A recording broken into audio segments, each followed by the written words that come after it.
Ano. Ty máš pivo. Nemám. Nějaký paměť. Hlava kaloušku.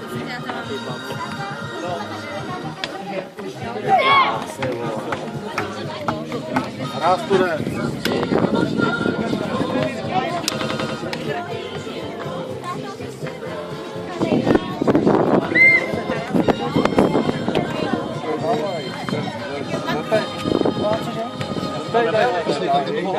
Jsme si hráli ten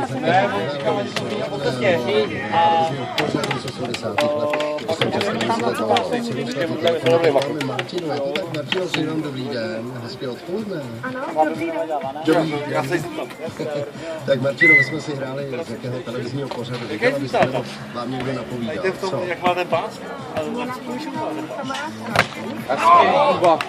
Pozvuky, gále. Tam ho spojíme.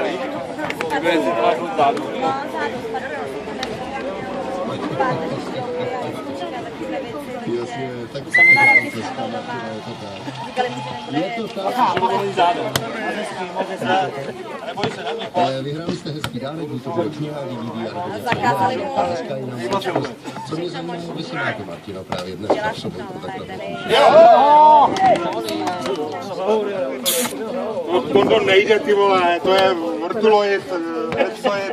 Pojďte, čapnem, jo, pojďte. Vy se máte krásně. Tak se mějte krásně, dává dál. Přeju vám hezký víkend a ještě mi chviličku vydržte u telefonu. Děkuji. Aut, hele, ty píčo. Jo. Tak za chvilku nemoc dobrou zprávu z jedničky. Co se děje? Více za chvilku. Bych chtěl pustit takovýhle aut, ale... To je to super. České a dárky. Posloucháte Bouchou, teď je na čerstvá dopraví, je to tak na 28. kilometru, dají zase ve vesmíru na vrchu. Nesmírá, tak nejste vyzvedali příště. Jak mu to poslal, jak to Je nejdůležitý, kurva, pojďte. Jdem! Tak buďte trpěliví a vám přeji účastnou cestu a jiné. Lenka Filipová, Karel Kahlavec, ale taky úplně v pohodě. Tak na to rozhodčí kouká, ty vole. No to přiznám, teď